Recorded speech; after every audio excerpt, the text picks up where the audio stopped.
नमस्कार दोस्तों, रोहित है। आज हम लोग बिहार स्पेशल स्टार्ट करते हैं। और जो भी बिहार स्पेशल से क्वेश्चन आएगा, देखो बिहार स्पेशल से मेरा बहुत इमोशनल अटैचमेंट है। बिहार स्पेशल से जो भी क्वेश्चन आएगा, 15-20 जो भी क्वेश्चन आ जाए, उसको तुम 100% सही करोगे। वो करना क्या है, जो हम नोट्स देंगे, जो क्लास में पढ़ाएंगे, इसको ध्यान से कंठागर कर लेना है, गर्दा गर्दा मच जाएगा।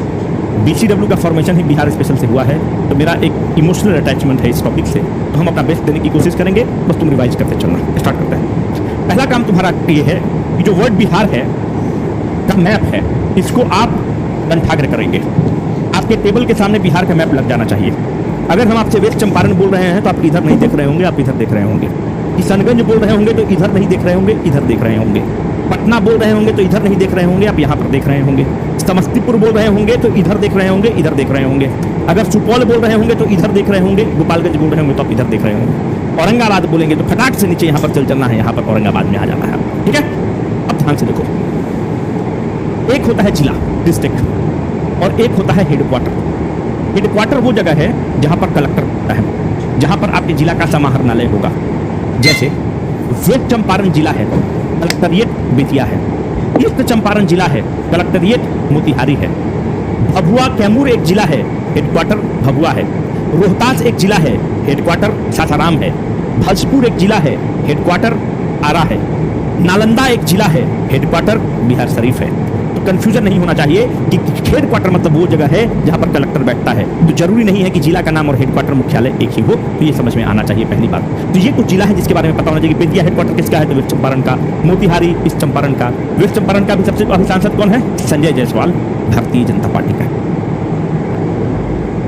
सब से तुम बताते चलेंगे। ईस्ट चंपारण के पूर्व एग्रीकल्चर मिनिस्टर राधा मोहन सिंह।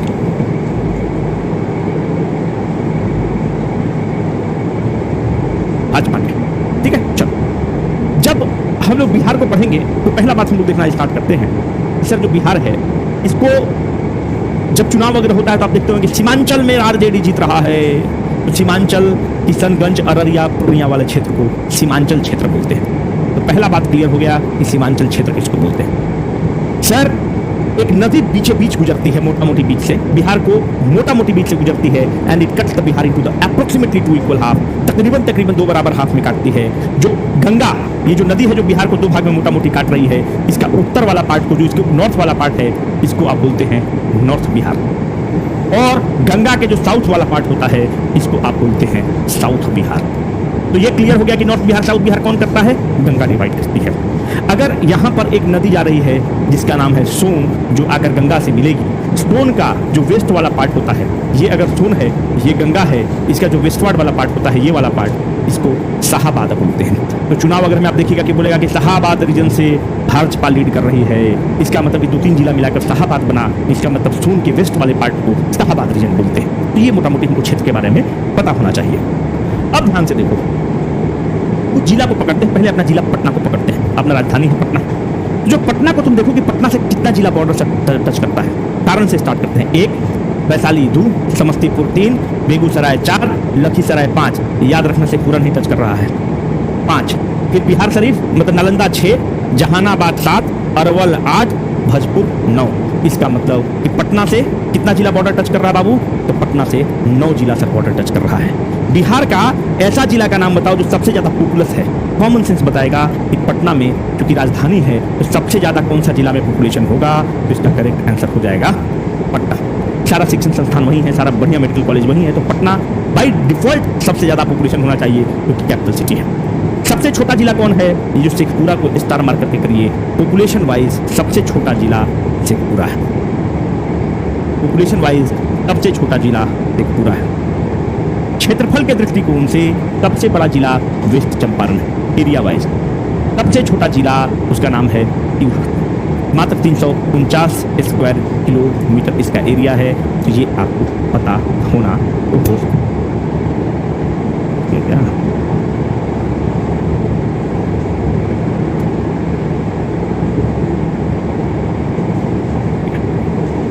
अब यहां से 2-3 चीज निकला। Population wise Patna, population wise सबसे छोटा जिला शेखपुरा, क्षेत्रफल के दृष्टिकोण से सबसे बड़ा जिला वेस्ट चंपारण, छोटा सबसे जिला शिवहर। अब ध्यान से फिर से लिखेंगे। सर पॉपुलेशन में अगर आपसे हमसे एग्जाम में पूछेगा कि पॉपुलेशन में सबसे बड़ा जिला कौन, पटना, सबसे छोटा जिला शेखपुरा, सर एरिया में सबसे बड़ा जिला वेस्ट चंपारण, सबसे छोटा जिला शिवहर, खत्म। इसको ध्यान रखेंगे। शिवहर कहाँ है सर, यहाँ पर शिवहर आपको दिख रहा है। अब ध्यान से देखो कि बिहार को अगर देख रहे हैं तो सर बिहार के नॉर्थ में एक देश है जिसका नाम है नेपाल। तो बिहार के नॉर्थ में कौन पड़ेगा, नेपाल। याद रखना कि Bihar shares border with only one international country. Bihar share border with only one international country and that international country is Nepal. Nepal में तुम देखोगे कि हम लोग का बेटी और रोटी का संबंध कहा जाता है, क्योंकि जो तराई वाला बेल्ट है, मोतिहारी, सीतामढ़ी, मधुबनी वगैरह का देखोगे तो लड़कियां ब्याही भी जाती हैं नेपाल में, और नेपाल की लड़कियां ब्याही जाती हैं हमारे यहाँ। तो इसी को कहा जाता है रोटी और बेटी का संबंध है। तो बिहार के उत्तर में कौन, नेपाल। बिहार के दक्षिण में कौन, झारखंड। बिहार के ईस्ट में कौन, वेस्ट बंगाल। बिहार के वेस्ट में कौन, रिपब्लिक ऑफ उत्तर प्रदेश। लिखो, बिहार के साउथ में झारखंड, बिहार के वेस्ट में रिपब्लिक ऑफ उत्तर प्रदेश, बिहार के ईस्ट में वेस्ट बंगाल। पता हो गया? कोई दिक्कत यहाँ तक? अगर यहाँ तक कोई दिक्कत नहीं तो फिर हम गर्दा करना मचा देंगे। चलो ठीक है, अब चलो। अच्छा मुझे ये बात बताओ, ये बिहार का मोटा मोटी जो मैप है तुमको कैसा देखने को लगता है? तुमको मुझे इसको इजाजत दो कि हम ये बोल सके कि जो बिहार का मैप है मोटा मोटी रेक्टेंगल की तरह लगता है। अप्रोक्सीमेटली इट अपीयर्स और it looks like a rectangle, है ना? लग रहा है ना भाई? तकरीबन रेक्टेंगल की तरह लग रहा है। क्या दिक्कत है ना? अब ध्यान से देखो। अब क्वेश्चन आपके जहन में आना चाहिए कि सर जो वर्ड बिहार है आता कहाँ से है? From where the word Bihar comes. एक व्यक्ति है जिसका नाम है, बहुत इंपॉर्टेंट, हम लोग हिस्ट्री पढ़ रहे हैं, उसका नाम है मिनहाज उल सिराज जुजानी। जो जुजानी है ये एक किताब लिखता है, उस किताब का नाम है तबाकत ए नासिर। इस तबाकत ए नासिर किसके लिए किताब लिखता है? अपने सुल्तान नसीरुद्दीन के लिए लिखता है। इस किताब में ये क्या कहता है? बोलता है कि एक इन्वेडर आता है जिसका नाम है इब्न बख्तियार खिलजी। जो इब्न बख्तियार खिलजी है ये आकर एक बिहार को डिस्ट्रॉय करता है। जो बिहार को जो डिस्ट्रॉय करता है उसका आपका नाम है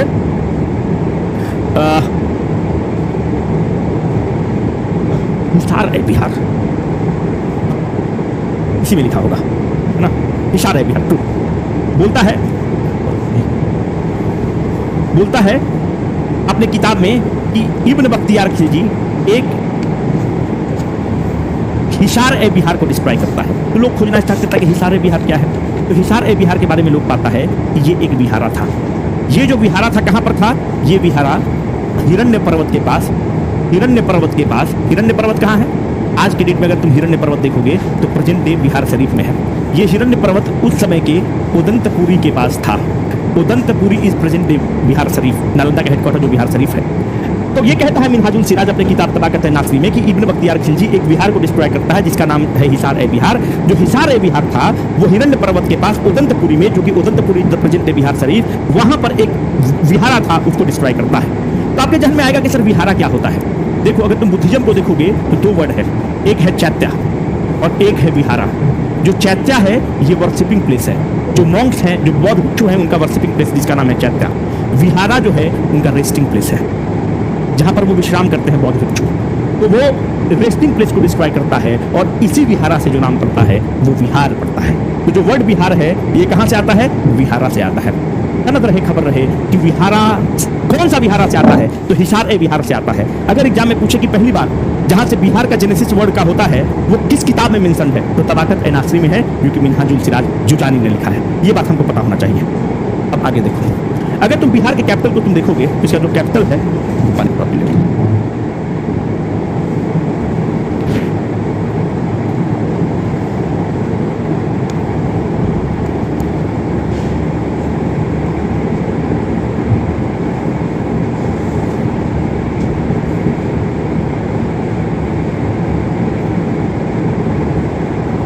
जो कैपिटल है उसका नाम है पटना। बिहार का कैपिटल तो पटना ही है ना भाई। जो मॉडर्न डे पटना है इसको कौन बनाता है? उदयीन बनाता है। उदयीन किसका बेटा है? अजात शत्रु का बेटा है। अजात शत्रु किस डायनेस्टी के हैं? अरियन का डायनेस्टी के हैं। अभी आपको ये सब बिल्कुल भी नहीं सोचना है, जब हम एंशिएंट हिस्ट्री पढ़ाएंगे ये सारा चीज बता देंगे, बस हमको इतना पता होना चाहिए। जो बिहार के हाईकोर्ट से बहुत क्वेश्चन पूछता है, तो बिहार का हाईकोर्ट कहाँ है? पटना में है। 1 दिसंबर 1913 को उसका फाउंडेशन ले किया जाता है। फाउंडेशन कौन ले करता है? लॉर्ड हार्डिंग ले करता है। आप अगर पटना में देखेंगे तो एक तो है हार्डिंग पार्क, हार्डिंग रोड, तो लॉर्ड हार्डिंग उसको ले करता है। इसका इनॉग्रेशन कब होता है? 3 फरवरी 1916 को इसका इनॉग्रेशन होता है पटना हाई कोर्ट का, और जो पहला इसका चीफ जस्टिस रहता है उसका नाम है जेम्स कैमियर, जस्टिस जेम्स कैमियर। ठीक है, इसको ध्यान रखोगे। एरिया के दृष्टिकोण से बिहार को देखोगे कि तो एरिया के दृष्टिकोण से बिहार कितना है, 94,163 स्क्वायर किलोमीटर। अगर total geographical area of the India से इसका तुम तुलना करोगे तो it is 2.86% of the total geographical area of the India. तो आपके जहन में क्वेश्चन आ रहा होगा कि सर देश में बिहार का स्थान कितना है क्षेत्रफल के दृष्टिकोण से। अगर यूनियन टेरिटरी ऑफ लद्दाख वगैरह को तुम काउंट कर लोगे, जम्मू कश्मीर का बाइफर्केशन हुआ उसके बाद का हम बात कर रहे हैं, तो अगर यूनियन टेरिटरी को काउंट करके देखोगे तो बिहार क्षेत्रफल के दृष्टिकोण से 13वां स्थान पर है। अगर केवल स्टेट में तुम देखोगे तो स्टेट में हम लोग 12 नंबर पर हैं, क्योंकि लद्दाख आ जाता है ना, फिर हम 13 नंबर पर चले जाते हैं। लद्दाख का तो क्षेत्र बहुत बड़ा है, तो लद्दाख के कारण हम लोग 13 पे चले जाते हैं। तो अगर एग्जाम में पूछेगा कि स्टेट प्लस यूटी कंबाइंड तो हम लोग 13वें नंबर पर हैं क्षेत्रफल के दृष्टिकोण से। अगर केवल स्टेट वाइज पूछेगा तो 12वें नंबर पर हैं पूरे हम देश में। अगर पॉपुलेशन के दृष्टिकोण से तुम देखोगे तो बिहार का पॉपुलेशन है 10,40,99,452, मतलब 10.41 करोड़, और ये जो आंकड़ा है 2011 सेंसस के हिसाब से हम आंकड़ा आपको दे रहे हैं। तो इसका मतलब कि हम पॉपुलेशन के दृष्टिकोण से अगर हम देखेंगे तो 1 नंबर पर देश में सबसे ज्यादा पॉपुलेशन यूपी के पास है, 2 नंबर पर सबसे ज्यादा पॉपुलेशन महाराष्ट्र के पास है, 3 नंबर पर सबसे ज्यादा पॉपुलेशन अपने बिहार के पास है। तो we are the 3rd largest state when it comes to the population by dear friend, पता होना चाहिए। अब अगर आप ऑफिशियल लैंग्वेज की बात करेंगे तो बिहार के जितने आप ऑफिस में जाते होंगे तो आप देखते होंगे मुख्यमंत्री नीतीश कुमार को हिंदी में लिखेगा और नीचे उर्दू में लिखेगा। तो पहला हमारा जो ऑफिशियल लैंग्वेज है वो है हिंदी, सेकेंड जो ऑफिशियल लैंग्वेज है वो है उर्दू। अब आप मुझे ये बताइए कि अगर मानते हैं कि भारत सरकार को पत्राचार करना है तो भारत सरकार पत्राचार किस भाषा में करती है। अगर यूनियन गवर्नमेंट है, यूनियन गवर्नमेंट को मानते हैं कि तमिलनाडु से पत्राचार करना है तो किस भाषा में करेगा, वो हिंदी में ही पत्राचार करेगा। कौन सा Hindi? Hindi in the Devanagari script. तो आप बोलेंगे कि क्यों करेगा भाई? इसलिए करेगा क्योंकि आर्टिकल नंबर 343 जो है इस बात की इजाजत भारत सरकार को देता है कि उसका जो पत्राचार का माध्यम होगा वो Hindi in the Devanagari script होगा। तो अगर एग्जाम में कभी पूछ दे कि official language of the union क्या है, Hindi in the Devanagari script, किस आर्टिकल में है? 343 में है। बिहार का क्या है? ऑफिशियल लैंग्वेज हिंदी है, सेकेंड ऑफिशियल लैंग्वेज उर्दू है। जो पॉपुलेशन के तुम दृष्टिकोण से तुम देख रहे हो तो एक याद रखना कि क्षेत्रफल के दृष्टिकोण से हमारा 2.86% of the total geographical area of India था। पॉपुलेशन के तुम दृष्टिकोण से तुम देखोगे तो हमारा जो पॉपुलेशन है इट इज 8.6, बस ये 86 है, इसी को आगे करती है 8.6 of total population of India है। तो सबसे ज्यादा पॉपुलेशन पे कौन? पटना। सबसे कम पॉपुलेशन पर शेखपुरा। क्षेत्रफल में शिवहर। बार बार रटवा रहे हैं, जब तक नहीं रटोगे तब तक रटवाएंगे, फिर से बुलवाएंगे। पॉपुलेशन में पटना कैपिटल है, सबसे कम शेखपुरा। एरिया में वेस्ट चंपारण, सबसे कम शिवहर। रखना पड़ेगा, कोई विकल्प नहीं है। तुम जितना इरिटेट करेंगे तो तुमको रखना ही पड़ेगा। अब ध्यान से देखो, कुछ फैक्ट को देखते हैं ना, एग्जाम में फैक्ट पूछ ले। स्टेट का फ्लावर कौन है? मैरीगोल्ड। जी, इंग्लिश मीडियम मैरीगोल्ड, हम लोग के लिए गेंदा का फूल। स्टेट का फिश क्या है? मांगुर। देखो अगर तुम सोन उनका मांगुर खा लिए ना, वही सब जन्नत है। तो बाकी सब ढकोसला। मांगुर अगर बढ़िया से तुम खा लिए सोन का, ताजा ताजा, तृप्त हो जाएगा। जो हो सेलिब्रेशन, जो वर्ड है सेलिब्रेशन इसी के लिए है। देखो वर्ड सेलिब्रेशन 2 चीज के लिए बना हुआ है। अगर तुम नॉनवेज खाते हो, अगर तुमको बगेरी बढ़िया मिल जाए, एकदम ताजा ताजा बगेरी एकदम ओरिजिनल मिल जाए, सेलिब्रेशन। दूसरा, अगर मांगुर सोन वाला मिल जाए, इतना बढ़िया तुमको, मतलब जब फ्राई होकर मिलेगा ना, इसे फिर मटन खाना छोड़ दो। मटन तो कचरा चीज है, अब हम मटन नहीं खाते भाई। मटन यूरिक एसिड बढ़ा दे रहा है जवानी में, ये सब हमारा ये सब पकड़ ले रहा है, और ये सब जो ज्वाइंट है ना तर करता है, बुढ़ा दे रहा है। तो मटन इज बैड, मत खाओ, रेड मीट बेकार है। खाना है तो बगेरी खाइए, नहीं तो मांगुर खाइए। चलो, स्टेट बर्ड क्या है? स्पैरो।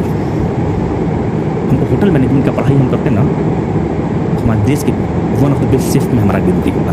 गलती पढ़ाई कर लिए। स्टेट एनिमल क्या है? वो बाइसन है ना, याद रखना। बाइसन, जिसको तुम गौर भी बोलते हो, इंडियन बाइसन और गौर।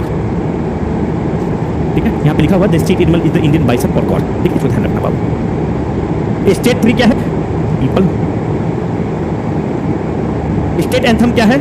ये भारत के कंठहार तुमको सत सत नमन बिहार। कौन लिखा है? सत्यनारायण जी ने लिरिक्स दिया है, हरि प्रसाद चौरसिया और शिव कुमार शुक्ला ने म्यूजिक दिया है। मेरे भारत के कंठहार तुमको सत सत नमन बिहार। टोटल जिला 38। स्टेट सिंबल बोधी ट्री, 2 बीच में स्वास्तिक का फोटो लगा हुआ है। अब ध्यान से देखिए, एसडीएम बनना है आपको बाबू। कौन सा? कितना? 101 एसडीएम बनेगा। 101 सब डिवीजन होगा, जिसको हिंदी में अनुमंडल बोलते हैं। अब ध्यान से देखिए, ब्लॉक की संख्या 534। ब्लॉक की संख्या 534, अनुमंडल की संख्या 101, total panchayat 8406, total MP in the Lok Sabha 40। तो तुम बोलोगे सर सबसे ज्यादा एमपी किस में है? Republic of the Uttar Pradesh 1, 2 number पे महाराष्ट्र, 3 नंबर पर वेस्ट बंगाल, 4 नंबर पर बिहार। तो यूपी में कितने सांसद हैं? 80। महाराष्ट्र में कितना सांसद है? पीछे निकल रहा है ना। बंगाल में 42, बिहार में 40, 40 जो 42, 48, ये 48 होगा। हाँ 48, ठीक है। तो कहने का मतलब है, इसीलिए बाबू कहा जाता है कि अगर दिल्ली का जो रास्ता होता है, दिल्ली मतलब देश का मतलब प्राइम मिनिस्टर बनने का जो रास्ता है, वो बिहार और यूपी से होकर गुजरता है। तुम सोचो कि बिहार और यूपी अकेले मिलकर 120 सांसद देता है। इसीलिए कहा जाता है कि दिल्ली का रास्ता बिहार और उत्तर प्रदेश से होकर गुजरता है। 80 यूपी, 40 हम लोग, 120 सांसद तो अकेले हम लोग दे देते हैं, इसीलिए कहा जाता है। जो टोटल सांसद की संख्या है 40, इसमें 34 जो सीट होता है जनरल का सीट है और 6 सीट रिजर्व है। जो रिजर्व सीट है वो कौन कौन है? जमुई 2 नंबर पे, हाजीपुर 3 नंबर पे, ये हो गया हाजीपुर, फिर आपको हो गया गया, फिर गया से मांझी जी चुनाव जीतते हैं, गोपालगंज, लालू गोपालगंज का ही है, गोपालगंज, सासाराम 3, 2, 5, जमुई, हाजीपुर और समस्तीपुर अशोक चौधरी की बेटिया। गार्बेजवा, धरती पे उतना बड़ा गार्बेज कोई है ही नहीं। हाँ, गार्बेज। अशोक चौधरी नियन बाप रहे ना तो उसको पूजा करने लायक है। अशोक चौधरी की तरह एकदम बेटी गार्बेज है। समस्तीपुर को सांसद बना दिया 25 साल 26 साल, बताइए। और अपने मिनिस्टर है, अब अपने इसका दाल नहीं गला अशोक चौधरी का। तो आपको तो पता है कि एलजेपी रामविलास जो विशाल सिंह वाला पार्टी है, बहुत कम लोग समझ पाएगा। विशाल सिंह जो समझ गया वो समझ लो कि तुम हीरो आदमी है। कौन है जी? विशाल सिंह है ना, एलजेपी रामविलास के अध्यक्ष। अभी बहुत कम लोग समझ पाओगे तुम लोग, समझे? तो इसको कुछ हम नहीं बोल रहे हैं भाई। एक नेता है जिनका नाम है प्रशांत किशोर, उनके मार्फत बोल रहे हैं। उन्होंने कहा कि ये आदमी जो मिनिस्टर है ये पैसा देके टिकट खरीदा, और ये कोई बहुत बड़ी बात नहीं है। एलजेपी रामविलास से ऐसे ही पैसा देकर टिकट खरीदा जाता है, क्योंकि एलजेपी रामविलास देखो पासवान समुदाय इसको वोट देगा, क्योंकि पासवान के अगर तकरीबन देखो तो 4% वोट है। और रामविलास पासवान एक टावरिंग पर्सनालिटी है, जो जात का मुहताज नहीं है, कोई किसी जात का नहीं है रामविलास पासवान। तो लेकिन रामविलास पासवान से अपने आप को पासवान अटैच करता है, तो उसके बेटा के कारण जो है चिराग पासवान उसको देगा। चिराग पासवान ब्याह नहीं कर रहे हैं लड़की लोग। तुम लोग का नेशनल क्रश जो है इलू इलू खिलाता है, क्या करोगी? नेशनल क्रश इलू इलू खेल रहा है, बताइए। तो रामविलास के पासवान से ऐसा इनका कहना है, जनसुराज वाले का टिकट देकर उसको 50 करोड़ रुपए 100 करोड़ रुपए देकर करता है, ऐसा ये कर रहे हैं। टोटल एमपी इंदिरा राज्यसभा कितना है भाई? 16। ज़्यादा ही सब बताएंगे तो लोग सर बहुत पॉलिटिकल स्टेटमेंट देने लगते हैं। ओ माय गॉड सर, मैं ऑफेंड हो जाती हूँ। पॉलिटिकल स्टेटमेंट देते हैं हम, और आप निहायत नीच हिपोक्रेट आदमी हैं हम और आप दोनों। जात पर वोट करेंगे, पर दिल्ली में आके एसबीआई के बैंक के सामने बंदूक में कान्हा लगा के बंदूक में मुंह पे ताव देते रहेंगे, जात पर वोट करिएगा और यहाँ पे 10,000 का सिक्योरिटी गार्ड की नौकरी करेंगे। अरे यार, इससे ऊपर उठो। किसी भी पार्टी का हो, कोई भी जात का हो, अगर अच्छा आदमी है, पढ़ा लिखा आदमी है, अच्छा चरित्र का आदमी है तो उसको वोट दो। कितना दिन हम लोग जात पर बंधे रहेंगे यार? पंडित पर, राजपूत पर, बनिया पर, कुर्मी पर, कुशवाहा पर, चमार पर, पासवान पर, कितना दिन का बेरोजगारी करोगे भाई? किसी भी पार्टी का हो और बढ़िया आदमी हो, उसको हम लोग को वोट देना चाहिए। किसी भी जात का हो, बढ़िया आदमी हमेशा बढ़िया है। और जो गुंडा आदमी है ना, जो तुम्हारा टेस्ट है कि एकदम स्कॉर्पियो से उतरेगा, 4 नाल राइफल लेके उतरेगा, तो आज मेरी बहन बेटी पसंद आई तो उसको उठाया, उसके साथ रेप किया, तो कल तुम्हारी बहन बेटी पसंद आएगी उसको उठाएगा। The goondas should have the no place in the politics of the country. तो अच्छे लोग को वोट देना है, जात से ऊपर उठ के। किसी भी पार्टी का हो, जिस पार्टी को आपको मन है दीजिए, लेकिन अच्छे लोगों को वोट दीजिए, वही बिहार को बदलेगा, नहीं तो बिहार नहीं बदल पाएगा। जात पर हम लोग बटे रह जाएंगे। टोटल एमपी इंदिरा राज्यसभा कितना? 16। Total MLA 243। याद रखना कि इस 243 सीट में 38 सीट शेड्यूल्ड कास्ट के लिए रिजर्व है और 2 सीट शेड्यूल्ड ट्राइब के लिए रिजर्व है। जो 2 सीट शेड्यूल्ड ट्राइब के लिए रिजर्व है उसका नाम है मनिहारी।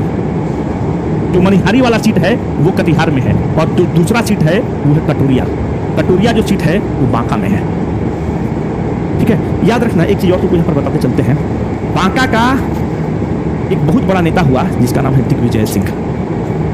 जो दिग्विजय सिंह हैं, इन्हीं की बेटी है श्रेयसी सिंह, है ना, जो शूटर नहीं आप देखते होंगे, श्रेयसी सिंह, इन्हीं की बेटी है दिग्विजय सिंह। दिग्विजय सिंह ही असल फाउंडर है, एक समता पार्टी बना था, है ना। आपको थोड़ा सा पता होना चाहिए इस तरह का चीज, है ना। समता पार्टी बना था। जो समता पार्टी बना था उसका मसाल छाप था, मसाल जो था, मसाल छाप था। वो जो समता पार्टी बना था उसको जॉर्ज फर्नांडिस बनाए थे, दिग्विजय सिंह बनाए थे, नीतीश कुमार बनाए थे, और एक जहानाबाद के सांसद थे अरुण बाबू, वो बनाए थे। ये 4 आदमी मिलकर इसको बनाए थे। यही मसाल छाप जो है समता पार्टी मर्ज कर जाता है। शरद यादव का एक पार्टी था, उसका नाम था जनता दल यू। तो जनता दल यूनाइटेड से मर्ज कर जाता है समता पार्टी, और अब बन जाता है जनता दल यूनाइटेड, जो आज का रूलिंग पार्टी है ना। तो इसको आप ऐसे ध्यान रख लेंगे। तो वही दिग्विजय सिंह बहुत बड़ा नेता हुआ, और इसी की बेटी है श्रेयसी सिंह, भाजपा के भी विधायक है जम्मू से, और बहुत बड़ी शूटर है। ऐसे अगर पढ़ोगे तो याद रखेगा। और याद रखना, दिग्विजय सिंह अकेला मर्द आदमी है जो अटल जी के मिनिस्टर में IT मिनिस्टर था, और नीतीश कुमार को अगर कोई हराया है और थूक के चटाया है तो वो है दिग्विजय सिंह। अकेले निर्दलीय चुनाव लड़ गया था बांका से, और नीतीश कुमार को हरा दिया था। मर्द आदमी है दिग्विजय सिंह। टोटल MLC कितने हैं बिहार में यार? टोटल MLC बिहार में है 75। इसका मतलब एक चीज बहुत स्पष्ट हो गया कि sir Bihar has a by cameral system. MLA का भी सिस्टम है और MLC का भी सिस्टम है। अब आपका होमवर्क ये है कि आप मुझे कमेंट सेक्शन में बताएंगे कि देश में कितने ऐसे राज्य हैं जहां पर बाई कैमरल सिस्टम है। जैसे एक तो हम बता देते हैं कि उत्तर प्रदेश है, दूसरा हम आपको बता देते हैं कि कर्नाटक है, बाकी अब आप सोचेंगे। एक बिहार हो गया, बाकी अब आप सोचेंगे। जहां पर बाई कैमरल सिस्टम है, जहां पर बिहार विधानसभा भी है और विधान परिषद भी है। सबसे रिसेंट डिस्ट्रिक्ट कौन है? 38वां जिला अरवल। कब बना? अगस्त 2001 में अरवल का स्थापना होता है। अब देखो टोटल जिला कितना है? 38। टोटल जिला 38। Total member of the parliament 40। जैसे पटना में तुम देखोगे तो एक है पटना साहिब और एक है पाटलिपुत्रा। तो पटना साहिब से कौन लड़ा? रविशंकरा भाजपा से। और कांग्रेस से कौन लड़ा? अंकुश कुमार लड़ता है, जो मीरा कुमार का बेटा है। पाटलिपुत्रा से कौन जीती है? मीसा भारती, लालू की बेटी है। लालू सपोर्टर मीसा दीदी आपकी चुनाव जीत गई है रामकृपाल यादव के हराकर। लल्लू की बेटिया मीसा भारती और फ्रेंड बुलाता है रविशंकरा। यहाँ से कौन जीता? पटना साहिब से रविशंकरा जीता। और लालू फैन खुश, यहाँ से रविशंकर को गरिया दिए ना। मिश्रा को तो मीसा दीदी आपकी चुनाव जीती, लालू फैन, और इधर रविशंकरा चुनाव जीता है। और दोनों महागार्बेज है। जब रविशंकरा बना IT मिनिस्टर, कुछ नहीं दिया बिहार को, कुछ नहीं दिया। ये आदमी गार्बेज आदमी, कुछ नहीं दिया है बिहार को। ये आदमी चाहता तो बिहार का जो बच्चा जाकर पुणे में, दिल्ली में, गाजियाबाद में जो जाकर TCS, विप्रो और CTS में 18,000 का नौकरी कर रहा है ना बेंच पे बैठ के, उस दुर्गति को ये आदमी दूर कर सकता था, पर नहीं दुर्गति दूर किया। आई गिव अ डैम कि तुम किस पार्टी की आइडियोलॉजी को हो। अगर कोई भी पार्टी बिहार के लिए नहीं काम करेगा तो उसको गरियाया जाएगा। सिंपल सी बात है। मीसा भारती महा गार्बेज, जब गार्बेज। रविशंकरा कुछ नहीं किया है। अगर कुछ थोड़ा बहुत अभी काम किया है तो वो काम किया है चिराग पासवान। आपको क्रेडिट देना पड़ेगा। वो मंत्री था, कैबिनेट मिनिस्टर था, तो आप जाकर देखिएगा वो टेक्सटाइल का काम कराया है, सॉरी वो फूड पार्क फूड प्रोसेसिंग वगैरह का काम कराया है। बिहार में अगर कोई काम कराया है तो एक जो आप बिहार में रोड देखते होंगे उसका नाम है रघुवंश प्रसाद सिंह। रघुवंश प्रसाद सिंह प्रोफेसर आदमी था, वैशाली से जीतता था और बहुत बड़ा सोशलिस्ट आदमी। ये जो आप मनरेगा देखते हैं इसी रघुवंश प्रसाद सिंह का दिया हुआ है। जो बिहार में जो रोड देखते हैं, जो ग्रामीण विकास का रोड है, कोई मोदी और कांग्रेस की सरकार ने नहीं बनाया था। जब रघुवंश बाबू पंचायती राज मिनिस्टर थे तब बना हुआ था। तो बिहार में इतना बड़ा मिनिस्टर है, क्या हम पूरा देश की सरकार हमारे कंधों पर चल रही है? ललन सिंह को इतना बड़ा मंत्रालय है, गिरिराज सिंह को इतना बड़ा मंत्रालय है, चिराग पासवान को इतना बड़ा मंत्रालय है, नित्यानंद राय होम मिनिस्टर है, उसके बावजूद एक नहीं है। आप बताइए, ये शर्म की बात नहीं है कि सारा जो PSU का सेक्टर है सारा लखनऊ राजनाथ बाबू लेके जा रहे हैं। सारा क्या गलत कर रहे हैं? यूपी का भी विकास जो कर सकता है वो PSU कर सकता है, बिहार का विकास PSU कर सकता है, प्राइवेट सेक्टर नहीं कर सकता है। सारा डिफेंस का फैक्ट्री लेके जा रहे हैं राजनाथ बाबू लखनऊ में। लखनऊ को क्या से क्या बना दिया राजनाथ सिंह ने। ये गिरिराज सिंह नहीं बना सकता है, ये ललन सिंह नहीं बना सकता है, ये चिराग पासवान नहीं बना सकता है, रविशंकर थे नहीं बना सकते थे। और हम और आप तो जाकर वोट करेंगे, धर्म पर वोट करेंगे, तो क्या करेंगे? पलायन करिए। आइए दिल्ली में मजदूरी हम भी कर रहे हैं, आप भी करिएगा। अब देखो डैम तो किस पार्टी के हो तुम? भाजपा कांग्रेस कौन बिहार को नहीं चूसा है? सब इन लोग का तो चूसा ही है। कांग्रेस चूसा, जब भाजपा का समय आ रहा तो भाजपा भी नहीं हम लोग को दे रहा है। पूरा भाजपा की सरकार हमारे ऊपर चल रही है। पूरा कांग्रेस का सरकार जब था तो लालू जी के बदौलत चलता था, तो कांग्रेस के समय भी हम लोग को कुछ नहीं मिला, बिहार को कुछ नहीं मिला। और जब भाजपा है तो अभी भी कुछ नहीं मिल रहा है हम लोग को, जितना मिलना चाहिए उतना नहीं मिल रहा है। क्या कहा जाए, दुर्गति है।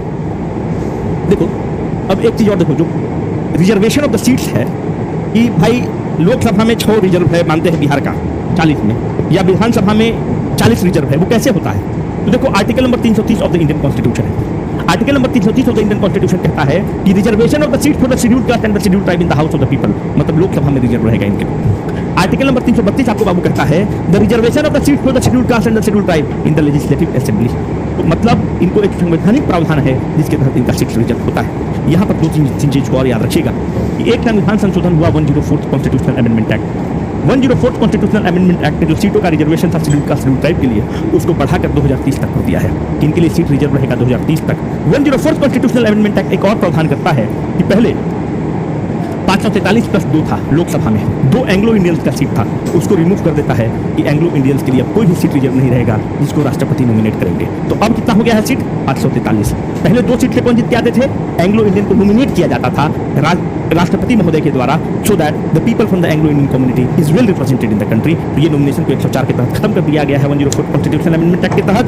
और जो reservation of the seats Lok Sabha में और असेंबली में है उसको बढ़ाकर कर दिया गया है 2030 तक कि आपके लिए रिजर्व रहेगा। डिस्टेंस फ्रॉम द सी हमारा कितना है? तकरीबन 200 किलोमीटर हमारा डिस्टेंस फ्रॉम द सी है। हम लोग क्या हैं? एक लैंडलॉक्ड स्टेट है। कैसे लैंडलॉक्ड स्टेट है?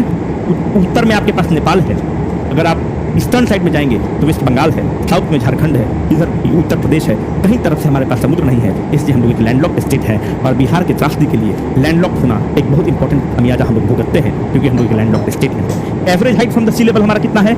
173 फीट है। 1 मीटर बराबर का अगर मीटर में कभी पूछते तो कन्वर्ट कर लेना, 1 मीटर बराबर 3.28 फीट होता है। इसको ध्यान रखो, इसे कन्वर्ट कर सकते हो। अब ध्यान से देखो, सबसे बड़ा जिला एरिया वाइज में, तो 1 नंबर पे वेस्ट चंपारण, 2 नंबर पे गया, 3 नंबर ईस्ट चंपारण, 4 नंबर पे रोहतास। आ जाओ मैप करेंगे, मैप खेलो, कोई विकल्प नहीं है तुमको थकाएंगे जब तक नहीं करोगे। एरिया में 1 नंबर वेस्ट चंपारण, 2 नंबर गया, 3 number east Champaran, 4 number Rohtas. जब तक तुम नहीं याद करोगे तब तक तुमको थकाएंगे, तुम्हारे पास कोई विकल्प नहीं है हमको गाली देने के अलावा, तुम गाली देते रहो। ठीक है, 1 नंबर वेस्ट चंपारण, 2 नंबर गया, 3 ईस्ट चंपारण, 4 रोहतास। रोहतास हमने टिक की है जी, गलत कुछ टिक कर दी है, 4 रोहतास। ठीक है, चलो सबसे छोटा जिला एरिया में, सबसे छोटा स्मॉलेस्ट शिवहर 349 स्क्वायर किलोमीटर, सबसे छोटा Sheohar. 2 number Arwal, 3 number Sheikhpura, 4 number Lakhisarai. बोलो, बंद करो। 1 number Sheohar, 2 number Arwal, 3 number Sheikhpura, 4 number Lakhisarai. चलो लिखो, लिखना ही पड़ेगा, कोई विकल्प नहीं है। 1 नंबर शिवहर सबसे छोटा जिला, 2 नंबर अरवल, अरवल कहाँ है? जहानाबाद से तोड़ के अरवल बना है, अरवल। 3 नंबर शेखपुरा, शेखपुरा जैसे आएगा वो पटना से बॉर्डर नहीं टच करता है। 4 नंबर लखीसराय। ठीक है, अब यहाँ पर फिर से लिखेंगे, थको गरियाओ हमको। पॉपुलेशन में सबसे बड़ा पटना, सबसे छोटा शेखपुरा, एरिया में सबसे बड़ा वेस्ट चंपारण, सबसे छोटा शिवहर। अगर एरिया वाइज पूछेगा, सबसे बड़ा वेस्ट चंपारण, 2 नंबर गया, 3 number east Champaran, 4 number Rohtas. सबसे छोटा जिला शिवहर, उसके बाद अरवल, उसके बाद शेखपुरा, उसके बाद लखीसराय। याद करना पड़ेगा, पूछ सकता है, फंस जाओगे। ठीक है, इसको याद करेगा। अब देखो, इसको तुम कहते हो ईस्ट, इसको तुम कहते हो वेस्ट, इसको तुम कहते हो नॉर्थ, इसको कहते हो साउथ। ईस्ट में हम किसके साथ बॉर्डर करते हैं? वेस्ट बंगाल। वेस्ट में यूपी, नॉर्थ में एन मतलब नेपाल, साउथ में Jharkhand. Nepal is the only international country, गधा की तरह लिख रहे हैं, फिर भी गलती तुम करोगे। Nepal is the only international country with which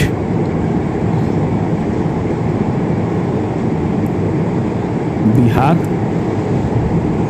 shares the border। एक ही इंटरनेशनल देश से बॉर्डर शेयर करता है, जिसे वो है नेपाल। अगर इंडिया का तुम लोकेशन देखोगे तो इंडिया ऐसे है लोकेशन पे, इसका मतलब कि इंडिया कहाँ लोकेटेड है? नॉर्थ ईस्ट में लोकेटेड है। बिहार कहाँ लोकेटेड है? अगर तुम बिहार के देखोगे ना तो इंडिया के यहाँ पर लोकेटेड है, मतलब ईस्ट में लोकेटेड है। अगर एग्जाम में पूछे कि इंडिया में बिहार का लोकेशन कहाँ है, तो ईस्टर्न साइड में बिहार का लोकेशन है, इसको ध्यान रखेंगे। अब देखो, बिहार का ज्योग्राफिकल एक्सटेंट कहाँ से कहाँ है? तो सर बिहार का जो ज्योग्राफिकल एक्सटेंट है 24 डिग्री से लेके 27 डिग्री तक है, लैटिट्यूड में है। लॉन्गिट्यूड में 83 से लेके 88 तक है, ये बहुत इंपॉर्टेंट है। लैटिट्यूड 24 से लेके 27 तक है, लॉन्गिट्यूड मतलब देशांतर होता है वो 83 से लेके 88 तक है, इसको ध्यान रखना। जो लॉन्गिट्यूड है इस पर आपका टाइम डिपेंड करता है, इंडियन ज्योग्राफी में हम आपको बता रखे हैं, तब आप मत बोलिए कि सर हमको बता नहीं रखे हैं, इसको बता रखे हैं। अब ध्यान से देखो, ये होता है 0 डिग्री, तब इसको ट्रॉपिक ऑफ द कैंसर आप बोलते हैं 23.5 डिग्री नॉर्थ, इसको tropic of the cancer 23.5 degree south बोलते हैं। सर आप एक चीज़ और हमको बताए थे कि जो 40 डिग्री तक होता है, इसको पूरे बेल्ट को तुम क्या कहते हो? ट्रॉपिकल बेल्ट बोलते हो। ये जो पूरा बेल्ट होता है यहाँ पर ट्रॉपिकल बेल्ट है। ट्रॉपिकल मतलब सूर्य भगवान का घर यहाँ पर है, सूर्य भगवान यहाँ तक गए, उसके बाद सूर्य भगवान टर्न मारते हैं। ट्रॉपिक मतलब ही होता है टू टेक अ टर्न। तो सूरज भगवान एक पॉइंट से टर्न मारे, फिर अपने घर के पास है, फिर साउथ में गए, यहाँ पर गए, फिर टर्न मार के ऊपर अपने घर के पास चले गए। तो जो सूरज भगवान जिन दो बिंदुओं के बीच में घूमते रहते हैं उसको हम ट्रॉपिकल रीजन बोलते हैं। यह जो ट्रॉपिकल रीजन है इस चीज़ के लिए फोकस है, यहाँ पर रेनफॉल बहुत ज़्यादा होता है, यहाँ पर गर्मी बहुत ज़्यादा होता है, और रेनफॉल और गर्मी के कारण यहाँ पर फॉरेस्ट आपको बहुत ज़बरदस्त रूप से मिलता है। ये बात आपको पता होना चाहिए। फिर हम आपको बताए थे कि 23.5 से 40 डिग्री तक नॉर्थ में और 23.5 से 40 डिग्री साउथ तक ये ट्रॉपिक के तरह ही सिमिलर टू द ट्रॉपिक होता है। कंडीशन जो होता है it is similar to the tropics. When it is similar to the tropics इसको कहा जाता है अब। जैसे अगर आप देखेंगे ये लोग होता है उपमुखी, उप मतलब चुप, तो उसी तरह से सब मतलब होता है सिमिलर। तो अगर हम बोलेंगे कि सब ट्रॉपिकल है इसका मतलब सिमिलर टू द ट्रॉपिक्स है, तो 23.5 से लेके 40 डिग्री तक के बेल्ट को बी इट नॉर्थ और द साउथ इसको हम लोग कहते हैं सब ट्रॉपिकल बेल्ट। तो क्या आप मुझे इसकी इजाज़त देंगे कि मैं बोल सकूं कि बिहार 24 से 27 के बीच में लाई करता है, 24 से 27 इसी रेंज में आ जाता है, 23.5 से 40 के बीच में, इसका मतलब कि Bihar is in the sub tropical zone. Bihar is in the sub tropical zone. आप मुझे इसकी इजाज़त देंगे? इसको हिंदी में कहते हैं उपोष्ण कटिबंधीय क्षेत्र में लाई करता है बिहार। तो Bihar lies in the sub tropical zone. तो इसका मतलब कि ये वाला जो लैटिट्यूड वाला पोर्शन है इसको तो हम लोगों ने सॉल्व कर लिया। अब लॉन्गिट्यूड वाला में देखते हैं कि 83 से 88 के बीच में बिहार लाई करता है।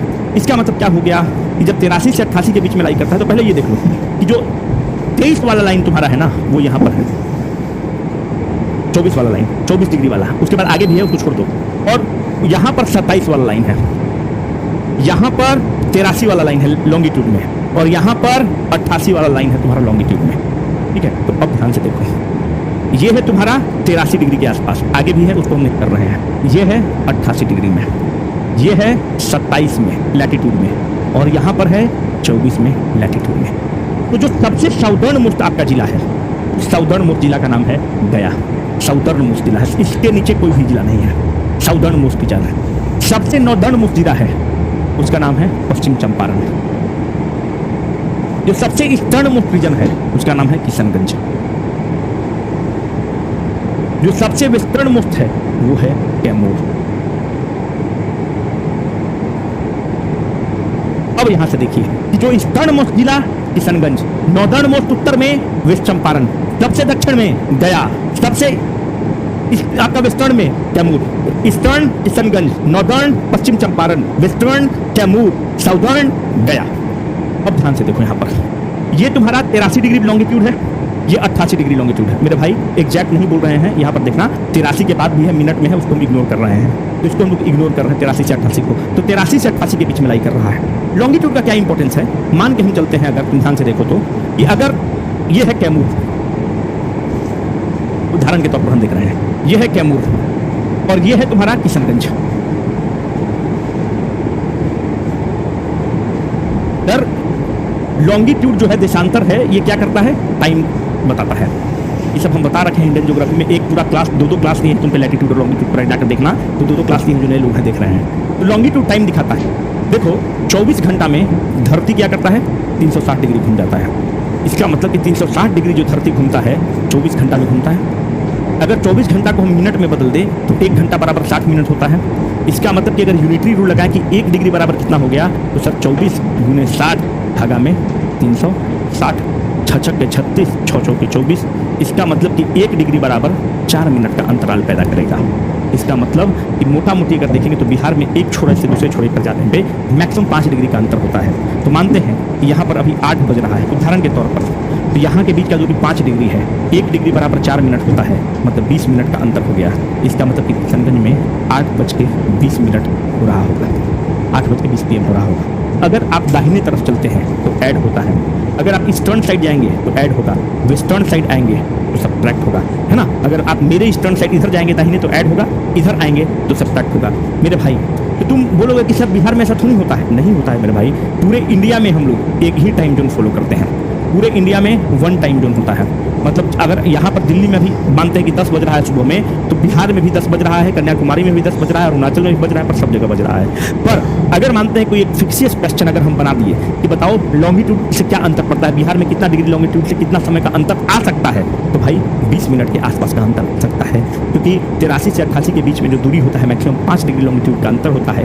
1 डिग्री लॉन्गिट्यूड पर 4 मिनट का अंतर होता है, तो टोटल 20 मिनट का अंतर आ सकता है। तो ये क्वेश्चन क्या है, बस हम समझाने के लिए बताएं कि जो लॉन्गिट्यूडनल एक्सटेंट है उस लॉन्गिट्यूडनल एक्सटेंट के कारण बिहार में 20 मिनट का अंतर आ सकता है, पर नहीं आता है क्योंकि हम लोग एक टाइम जोन को फॉलो करते हैं। हम बस इस क्वेश्चन के थ्रू दो चीज़ बताना चाहते थे कि लॉन्गिट्यूड जो है आपका रिवाइज करा कर ये बताना चाहते हैं कि लॉन्गिट्यूड जो है टाइम को बताता है, टाइम पर वेरिएशन करता है, और बिहार का जो लॉन्गिट्यूडनल एक्सटेंट का अंतर होता है वो मोटा मोटी 5 डिग्री लॉन्गिट्यूडनल एक्सटेंट का अंतर होता है ना। बस हम ये आप बताना चाहते थे कि मोटा मोटी 5 डिग्री लॉन्गिट्यूड का अंतर होता है एक छोरे से दूसरे छोरे की तरफ। फिर से हम अंतिम बार रिपीट करके अपना चीज़ को खत्म करेंगे कि अगर बिहार का नॉर्दर्न मोस्ट जिला वेस्ट चंपारण, ईस्टर्न मोस्ट जिला किशनगंज, साउदर्न मोस्ट जिला गया, वेस्टर्न मोस्ट जिला कैमूर, ठीक है, इसको ध्यान रखना। बिहार का चूंकि मैप जो है रेक्टेंगुलर इन द शेप है, जब रेक्टेंगुलर इन शेप होता है तो इसको तुम लेंथ कहते हो, इसको ब्रेड्थ कहते हो, तो इसकी जो लंबाई है वो 483 किलोमीटर है और इसकी जो चौड़ाई है वो 345 किलोमीटर है, तो इसको तुम ध्यान रखना कि 483 और 345 किलोमीटर इसकी लंबाई और चौड़ाई है, ठीक है, इसको ध्यान रखना। फिर अगले क्लास में मिलते हैं और फिर हम लोग धुआं मचाएंगे। उम्मीद करते हैं कि तुम लोग को पसंद आया होगा। साइनिंग ऑफ होता है।